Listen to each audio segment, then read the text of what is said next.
So in this video, we're once again returning to our perfectly competitive market for cornflakes to talk about supply shocks. Again, just to emphasize, when we drew the demand and the supply curves, there were certain assumptions that we made. We assumed that the price of cornflakes was the most important factor that affected the quantities demanded and the quantities supplied. But they weren't the only factors.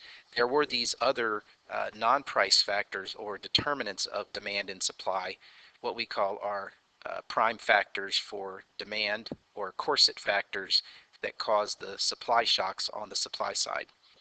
But here is our original situation. Now, what are some of those supply factors that cause the supply curve to move or shift? Again, remember, shifts to the right are still positive. They are increases.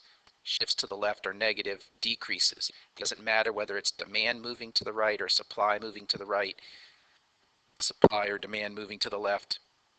Left is always less, right is always more. There's an increase in the quantity. Okay, back to those supply factors. So the factors other than the price of cornflakes that have an impact on the supply in our market are corset, competition, other goods related by inputs, resource prices, subsidies and taxes, expectation about future price, and technology. The C in competition stands for the number of sellers. It is very similar to the M, the market size on the demand side, where it was the number of buyers. This is just the number of sellers. So if there are more sellers, we believe that that is an increase in supply. If there's fewer sellers, a decrease in supply. The O, other goods related by inputs. Remember, on the demand side, we had goods that were related by their use. From a consumer's point of view, they saw goods being used as substitutes for one another or as complements together, milk and cereal. These are goods that are related from a producer's point of view. Producers don't look at the use, but instead they look at goods being related because their inputs are the same. So the same corn, for example, that I use to make cornflakes can be used to make corn tortilla chips.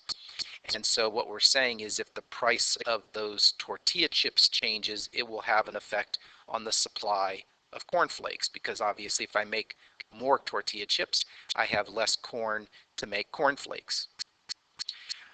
Resource prices and these other things generally affect the cost of production. And higher costs of production are bad for supply. Producers want to maximize their profit. Higher costs of production reduce those profits, so they decrease supply. Lower prices or costs for production are going to be good because they increase our profitability, and sellers or producers will produce more. So when the price of our corn used to make the cornflakes rises, bad, supply decreases and goes to the left. If the price of corn changes in a favorable way, supply is going to be affected in a positive way and increase or shift to the right. Subsidies and taxes.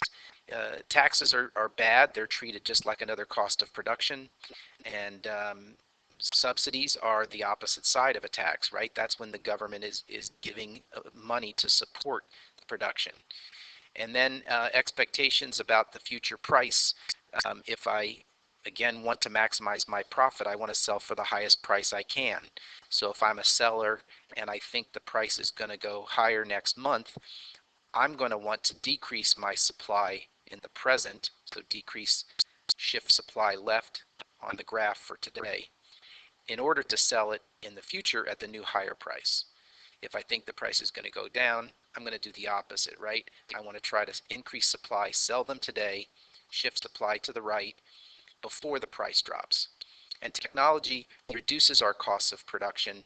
So new technology comes along, that's going to make us more profitable and increase or have a positive effect on our supply curve. So let's look at some examples, some different statements here.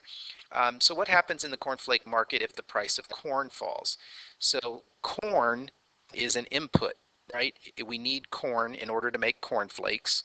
So if I'm thinking like the producer, if the price of corn goes down, that means my cost of producing the cornflakes is going to fall, making me more profitable. So that's a good thing, right? That means supply is going to want to increase.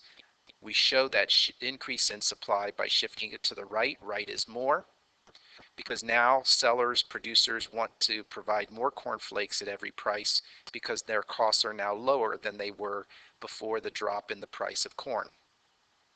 Notice that when the supply curve shifts, we call that a change in supply. It moves us to a new price along the same demand curve. So the new price caused a change in the quantity demanded. Because it's a lower price, it's an increase in quantity demanded that came about because of this increase in supply. If a new food company starts selling the cornflakes, hey, well, that's the competition, right? That means that there are more sellers. That's a positive change. Supply will increase, again, shifting to the right. If the government subsidizes cornflake producers, remember, subsidies is another one of those factors. A subsidy is a good thing, makes us more profitable, and so that again is going to cause an increase in supply and shift us to the right. What about if the price of ethanol rises? Okay, so you may be thinking, ethanol, what does ethanol have to do with cornflakes? Well, from a producer's point of view, not only can they use corn to make tortilla chips and cornflakes, but corn is also used to make ethanol. So if I have, corn, you can see that more corn will be diverted into a more profitable use, ethanol, because it's carrying a higher price, and that means less corn to make cornflakes. So that's a bad or negative change in supply. It decreases. We show a decrease by shifting the entire supply curve to the left. Left is less. And notice when this happens, we get a new higher equilibrium price and a smaller equilibrium quantity. Another negative change, if we have a drought that causes the price of corn to rise, again, it's the price of our input. In this case, it's a negative change because higher prices for our input raises our costs, making us less profitable. So that is going to decrease supply, shift it to the left. And last but not least, if we have producers that expect a higher price for cornflakes next month, they're going to be tempted to hold back their inventory supply in the present on our graph, wait for the price to go up and then sell it. So on this graph for today, we have a negative change because we expect the price of cornflakes to be higher in the future. And when it goes to the left, again, it's a decrease in supply. It gives us a new higher equilibrium price, a smaller equilibrium quantity, and because the price is higher along the same demand curve, there has been a decrease in the quantity demanded. Okay, well, I hope all that helps, and keep studying.